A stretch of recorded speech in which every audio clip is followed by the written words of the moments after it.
Hello, Melody. Hey. It's good to connect with a fellow Crazy Town producer. It's really nice to see you, Alex. You produced Crazy Town for many seasons. Mm-hmm. And you also worked closely with author and thinker Richard Heinberg to create the Power podcast through Post Carbon Institute a few years ago. Yeah, I was so flattered that they asked me to turn his magnum opus into a podcast. It was a really big challenge to do that because he really takes on the history of the universe and the great accelerations, plural, and mass extinction and power and politics and everything. And then, but makes it in a way that is systematic. And so you can really connect the dots, but there are so many amazing details. It's so rich and well researched that, yeah, they were like, okay, we've got this book and we'd like to make it into something audio. And so, yes, I got to work with him and Rob on, transforming it into a project that I was just listening back on and feel really proud of. So we're talking today because Richard sadly passed away very recently. Yeah. And a share wrote a beautiful tribute to him that listeners can find at resilience.org. And I wanted to have you on to talk a little bit about Richard. And we're going to play episode 1 of your Wonderful Power podcast that you both did together. Yeah. But I'd love to hear how you were first introduced to Richard's work and then connected with him as a person. So I was first introduced to his work through Resilience. He has a course on there. It kind of reminds me of Mr. Rogers, but instead of for kids, for adults. Which there's just we need that badly. We need it so badly. And just immediately I was like, oh, this is somebody that I want to spend time with. His encyclopedic knowledge is just staggering. And at the same time, he is one of the most humble people I've ever met. And he was just so generous with his knowledge, but always made you feel like you're very smart, which is a really really beautiful and sort of rare quality, especially with people who are brilliant. Sometimes they want to show how they're brilliant. And he was just generous and compassionate. And yeah.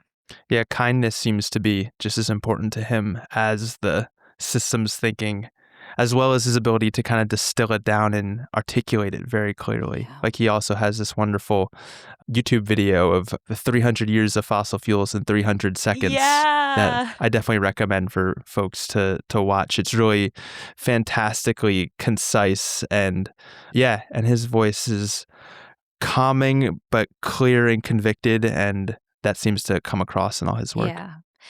Yeah, he was also somebody who you really felt like was walking the talk, which is another, unfortunately, sort of rare quality where, he had really big ideals that he spent decades. I mean, I think he wrote 13 books. So, I mean, really a deep thinker and used writing to think deeply through ideas and then lived them and shared those anecdotally throughout the podcast, which was great. But also in his courses and his books, he finds ways to really bring these big ideas down to everyday life and shares his personal experience in experimenting with it and also some of the failures of that. I think that was really important too, that he wasn't trying to say I'm a perfect person that has figured everything out. He was just a real person and really committed to justice and equity and trying to create a world that had a lot more of that. Yeah. It sounded like you both got to connect beyond the ideas as well too, and just as people. Yeah. I'm curious what that connection meant to you and what are the ways that you were surprised to find commonalities with him and shared connection. I mean, I don't know if I was surprised because, like I said, I saw that course and I was like, I had like a friend crush on Richard, which I think a lot of people feel that, this is somebody that I want his way of being in the world. I want to absorb that like a little bit, to strengthen my resolve to live that way, like more aligned with my values. We really connected over our chickens, which actually is in the first episode too, but they come about over and over again because, of course, we're talking about power and hierarchy and vertical power, and chickens have vertical power. Have a pecking order, they have their pecking order. But also, he had them all named, and music was another one. He's a violinist and I'm a musician. And so at the end of each podcast, we tried to have some moment of stillness at the end to kind of allow the listener to take in a moment of beauty and strength to like go out into the world and take the ideas that we went through, and so Richard plays the violin at the end of one. So it's really beautiful. Yeah. And so you mentioned about Richard walking the talk. I'm curious, going forward in your life, in what ways do you think Richard's legacy and how he led by example will stay with you? What did you find most inspiring that has kind of shifted how you look at your own life? Well, Richard in the book, I just found it because I was flipping through it, and I have so many stars and underlines and circles and things in the margin. And again, it's like such a rich book. I can't recommend it more. But I'm trying to find the page where he has a list of advice for young people in the 21st century. And I thought, wow, this is such a great list that I am going to share with my students. The top one was learn to grow food and study permaculture. And I ended up taking a permaculture class after doing the Power podcast. Learn to repair and use relatively simple technologies. Again, these are like super practical things, but he talks about the gratification of feeling that competency. It doesn't have to be like you're virtuosic at something or making money off of something, but, tending to the things around you. That was like a really big part of his values of life. Yeah, to really engage firsthand with the world around you. And then the biggest thing was really like be trustworthy and be the kind of person that trustworthy people want to be around. And I think that that's such great advice. There's a saying that since I've heard it, I've been repeating over and over again, which is everybody wants a village, but nobody wants to be a villager. Wow. And I feel like that's like really is the problem. It's like one of the big problems. And to be a villager is to know how to show up, to be patient with others and with yourself, to be generous with your knowledge and your time, to inconvenience yourself sometimes. I've taken that with me to be as generous, like even more generous than I think I can be with the people who are right in front of me, who are around. And I feel like I try to channel Richard in that way. Yeah, that's what I find really striking about him is that here he is zooming out, trying to hold it all, writing this, massive book about power in all of its broad forms and talking about these global issues. And yet, he's working with the chickens. He's emphasizing the need to have trustworthy connections. And the village, it seems to him, was just as important as the whole world. And I think that is such an empowering thing for us young people in the 21st century to hold on to. Yeah, I miss him dearly. I know everyone at Post Carbon is really missing him. Yeah. Well, thank you, Melody, for creating this podcast. And I'm so excited to share episode 1 right now with everyone. And then I highly recommend people check out the whole series. They can learn more at resilience.org. Thanks, Alex. Richard Heinberg is one of the world's foremost experts on the history of fossil fuels and a respected advocate for the shift to a renewable energy economy. He's an accomplished author of 13 books, including Power, Limits and Prospects for Human Survival, on which this podcast is based. I was first introduced to Richard through Post Carbon Institute's Think Resilience course. This free online course is designed to help people start doing something about climate change in their own communities. I was immediately struck by his ability to break down complex, nuanced topics and explain them in accessible, digestible ways. Little did I know that we would have so many passions in common, including our great love for classical music, exploring big questions, and raising hens. I'm so excited for the opportunity to pick his big brain throughout this series.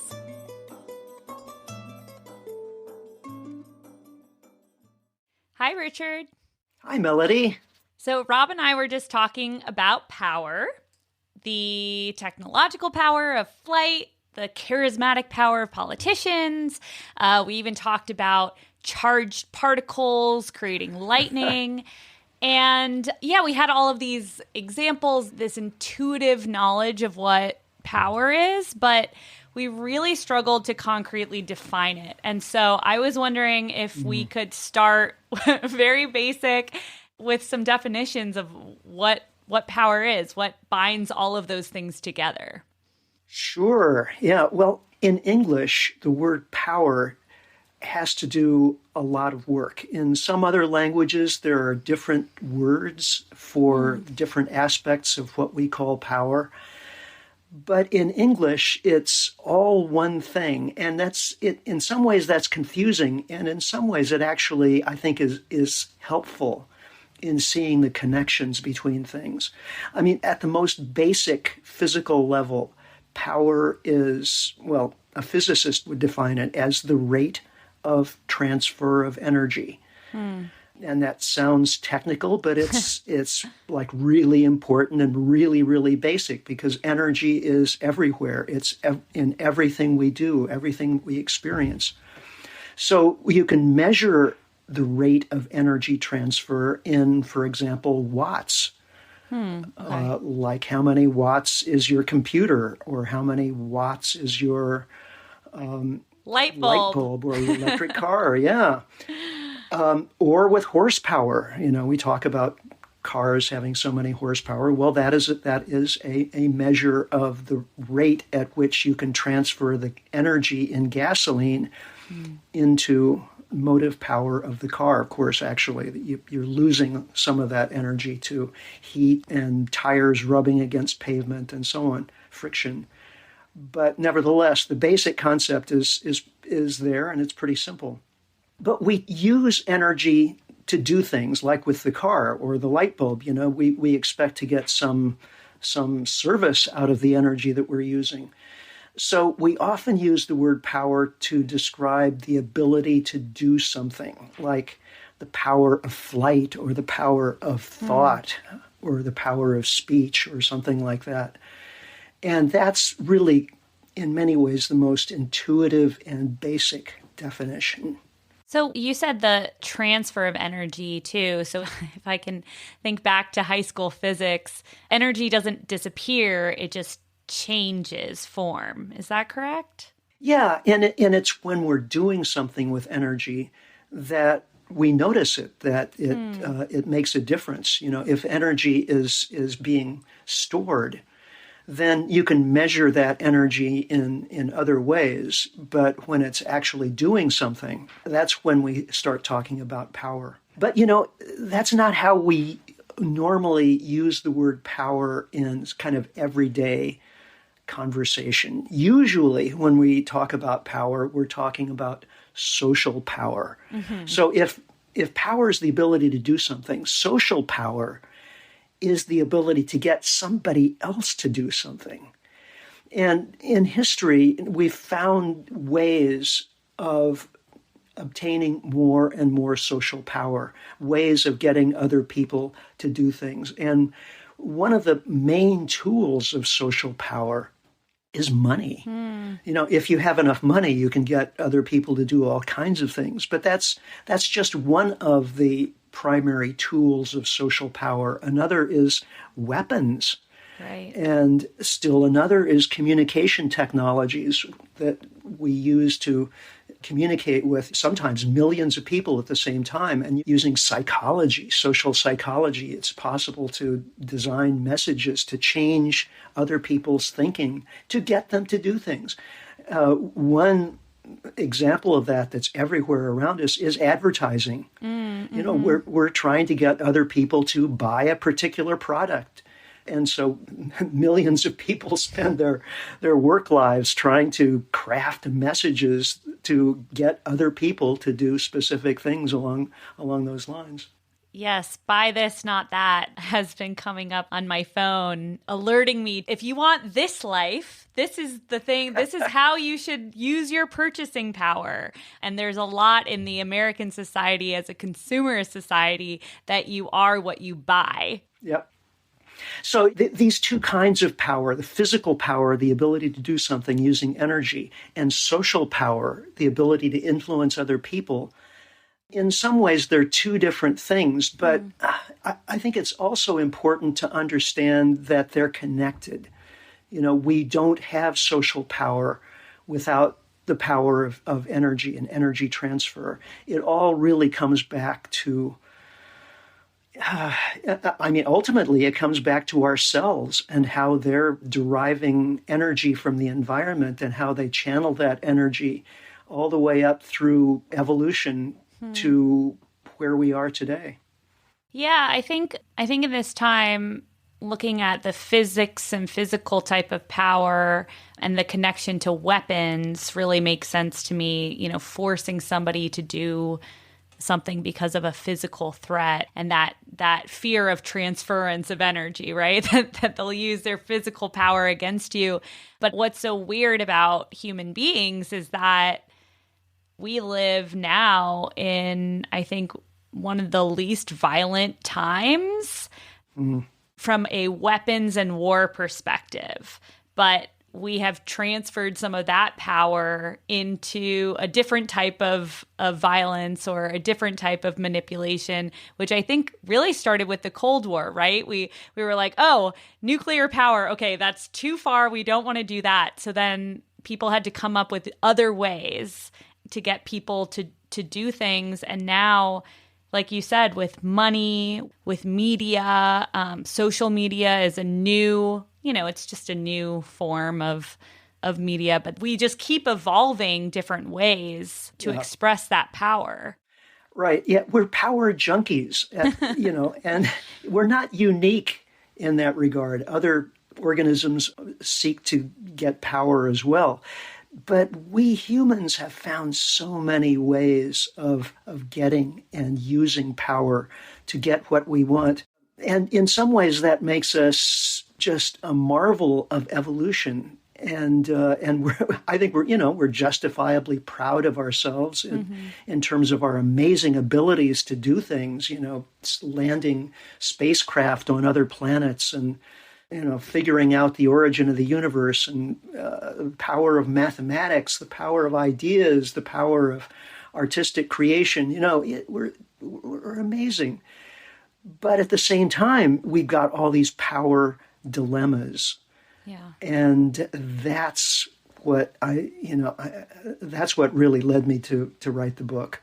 That's a perfect transition because I was wondering, okay, so we talked about all these different types of power. I can hear the passion in your voice, but on this journey, what did you feel like was missing from the literature, or what were the questions that you were exploring that you felt like these have not been fully explored or really answered by other thinkers?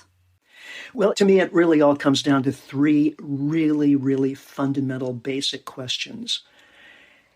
And I've spent my whole adult life thinking about and trying to understand the questions themselves and what the answers might be.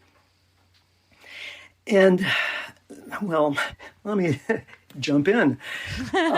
Question number one, how has Homo sapiens, we're just one species out of millions on this planet, but how have we become powerful enough to disrupt the Earth's climate and to threaten a mass extinction of all these other species? I mean, that's some sizable power. There's no other organism on the planet that can claim the ability to do the kinds of things that we're doing. So how has this happened? And this turns out to be a story of evolution, of how we've developed the ability to command more and more physical power, using tools, using energy sources other than food. I mean, other organisms don't even make bonfires, much less use fossil fuels or all the other amazingly complicated and virtuosic ways we have of capturing and using energy. But social power also has its role to play in how we have become so powerful as to basically change the planet, because social power enables us to work together. And so instead of just a few human beings scattered across the surface of the earth, each working independently to get as much food and living space as they could, we have millions, billions now of human beings working together in complex social systems that enable us to, build economic systems and technological systems that can transform raw materials into consumer products, into a food system, a transportation system, and all the rest. Other organisms can't do that, not just because they don't have the physical power, but also in most cases, they don't have the social power either. Yeah, this question has been haunting me as well.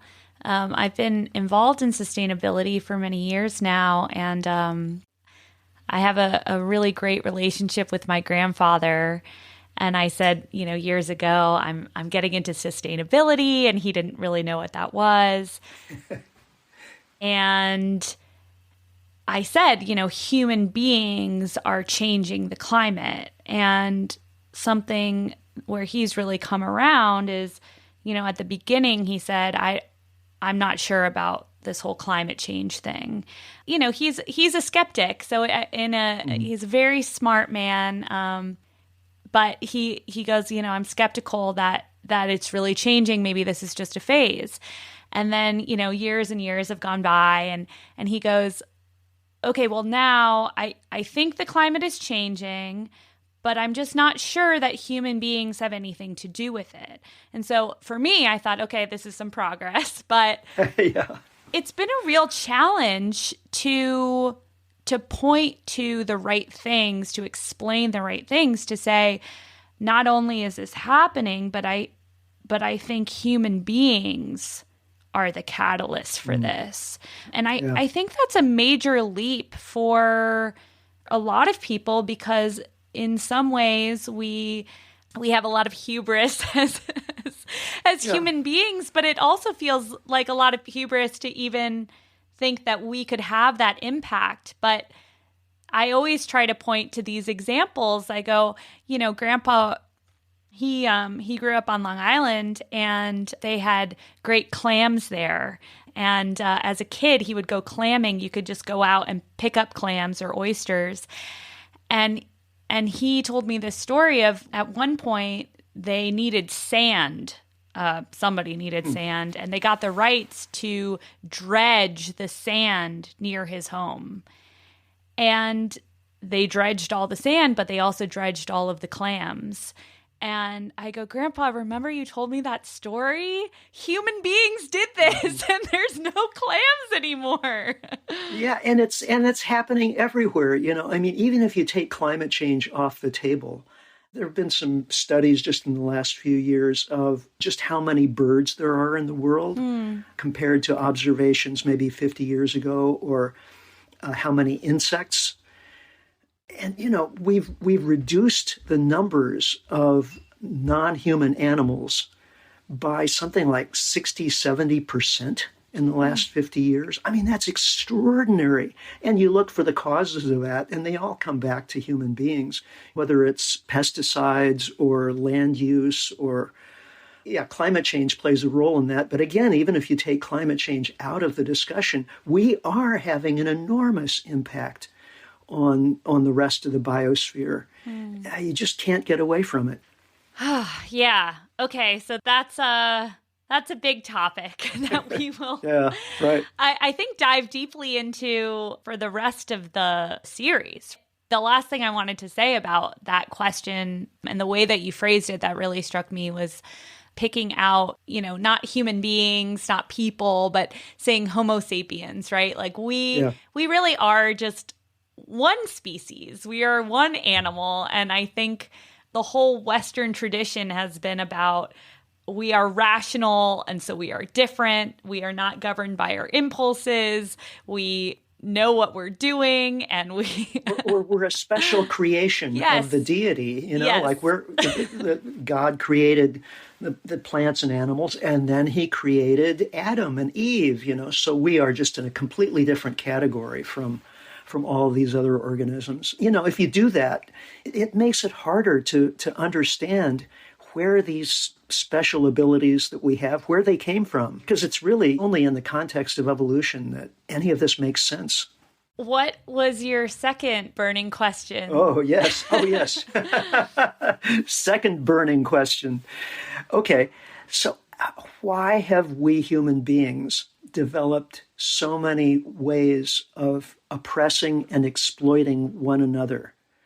Okay, so like I said earlier, when we use the word power in ordinary conversation, usually we're talking about social power. Some people are just super famous. They're like trendsetters, and that's a certain kind of social power. Or certain people are really, really rich, like Jeff Bezos or somebody like that who has hundreds of billions of dollars. I mean, more money than 1 million people could use over the course of a lifetime. Just incredible amounts of wealth. And then other people can command perception. They're masters at using communication technologies or shaping public opinion through writing or imagery or the use of communication technologies. These are different forms of social power. And in some ways, we stand in awe of people with a lot of social power. And in other ways, we're constantly kvetching about how they have too much power, and we're really wary of people who have too much power. I mean, you look back in history at totalitarian leaders like Hitler and Stalin and people like that who had, absolute social power. And, we don't want that to happen again. That's really scary stuff. Or we think it's really unfair that some people have so much wealth when other people are so poor that they're maybe even at the point of starvation. So social power is a source of a lot of questions, but I just summed it up in this one question: why and how have we developed more than any other creature on the planet these ways of oppressing and exploiting each other? Those were great examples. I was also thinking about how that was kind of on an individual level, these individuals with great power. But I think there's also, and you talk about this in the book, the sort of structural power and the way that we structure power relationships.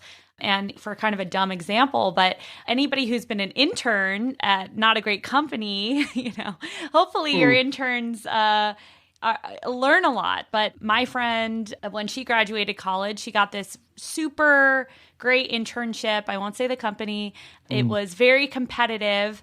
And she spent weeks running around New York City delivering packages. And she goes, "What do you guys do when you don't have interns to deliver this stuff?" And they go, "Oh, we just use couriers." Yeah. And she was like, "What? Why am I here?" And she quit the internship. What was supposed to be a really positive thing for her. And again, this is like a very small example of exploitation, but the principle of an internship is to educate the people that will someday be working there, to help them grow and evolve and into their careers. And I just thought, what a terrible way to exploit a 20-year-old who's trying to start their life. Yeah, our modern way of life is full of conveniences. And of course, some of us enjoy more of those conveniences than others. But chances are anybody who's listening to this podcast right now have at least the technology to be able to do that with, whether it's a computer or a smartphone or whatever. And, just take that object and start to trace it back to where it came from. How were the resources extracted? Who transformed those resources into sub-assemblies, and who put those sub-assemblies together into the finished product, and who sold it, who designed it? And there's systemic exploitation, economic exploitation, embedded at pretty much every stage of that whole process. And that's just one example, but look around us and it's everywhere. Systematic exploitation of other human beings. I mean, it's not unique in nature.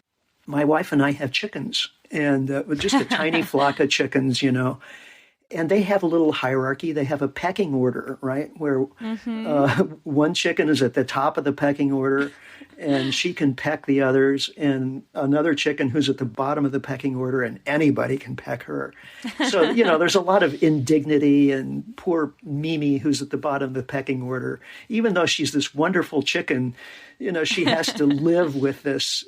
But compared to what human beings do to each other, this is insignificant, this level of exploitation. We human beings have taken this kind of hierarchical way of organizing ourselves that exists in other places in nature, but we've taken that and we've developed it to an art form, to an extreme that has never been seen before anywhere in nature.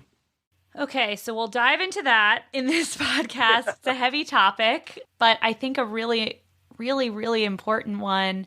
And to lay out a little bit of hope, I think in the why are we doing this, we're talking about it to look at the problem in the face, but also I think in there is the assumption that this is one way that we've been operating, but it's not the only way. Yeah.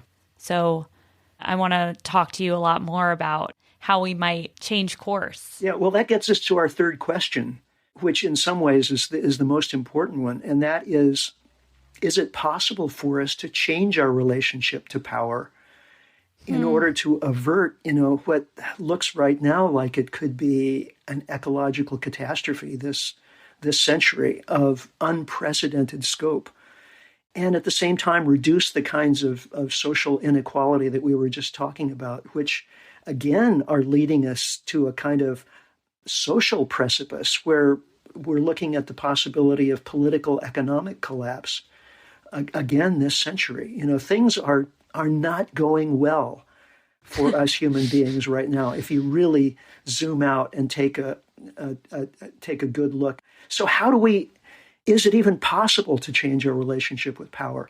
I mean, this is a serious question. There are a lot of people who are pretty cynical about how things are going, and they say, well, we human beings are just power crazy, and there's nothing that will turn us away from wanting more and more power. So we're just destined to hit the wall. There's no way we're going to scale back our carbon emissions or do something to reduce economic inequality if that means taking money away from billionaires. It's just not going to happen. Well, is that true?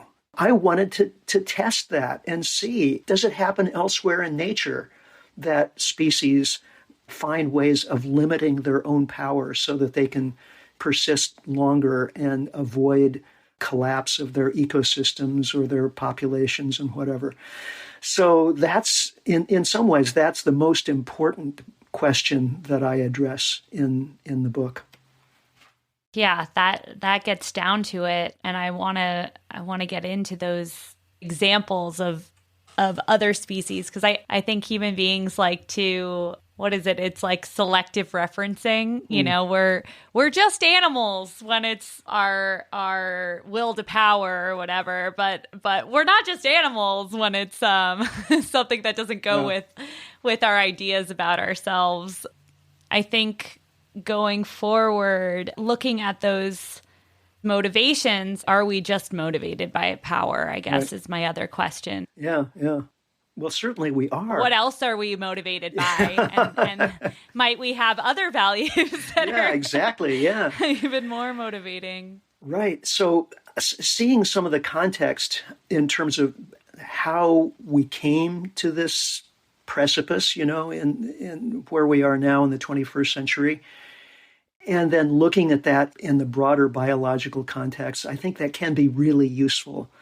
And seeing these crises, whether it's climate change or economic inequality, seeing these as problems of power, and then looking at how power works, how social power works, how physical power works, I think it is helpful in suggesting maybe some common strategies for dealing with these problems. If in fact these are problems of power, and I'm willing to make a pretty strong argument that they are, then shouldn't we try to understand power better? When I first started looking into power, I realized, even though I've been thinking about it for years, I hadn't been thinking about it very clearly or very systematically. And I think if we do that, a lot of things become clear, and it becomes easier to see, well, if we're going to solve these problems, these are the kinds of things we're going to have to do.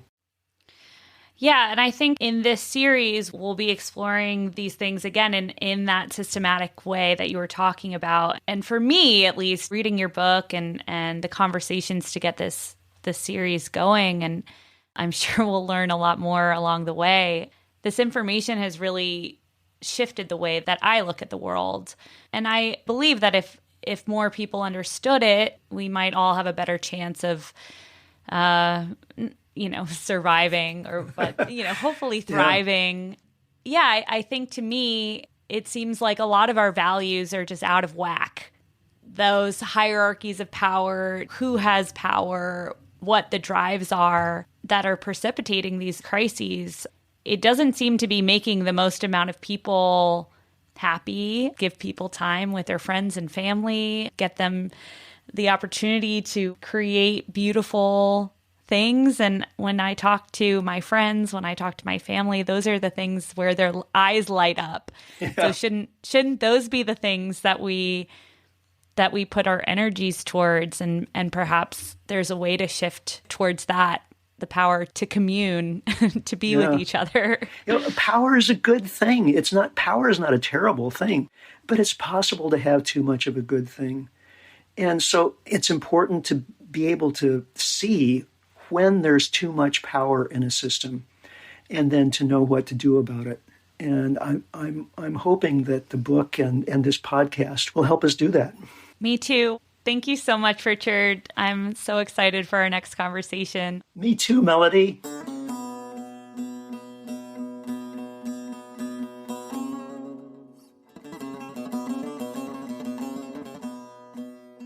Power is everywhere.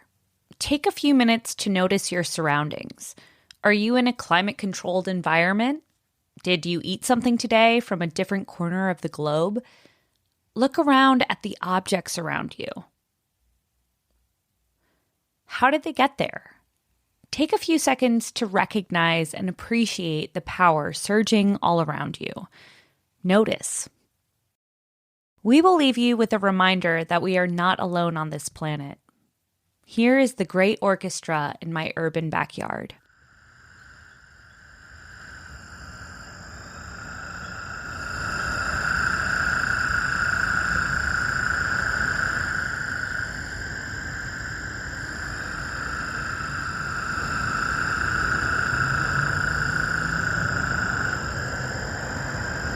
Oh, here comes an airplane.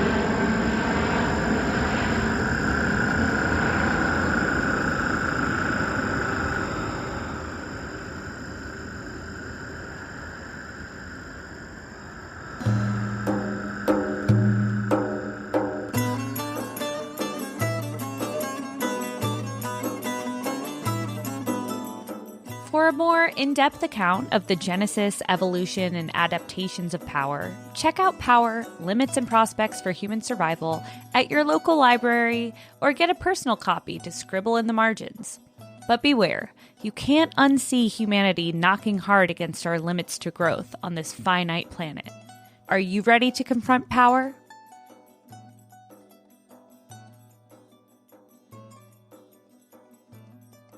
This podcast is hosted and produced by me, Melody Travers, and Rob Dietz. Richard Heinberg is our resident expert. Theme music is by Robert Laborie.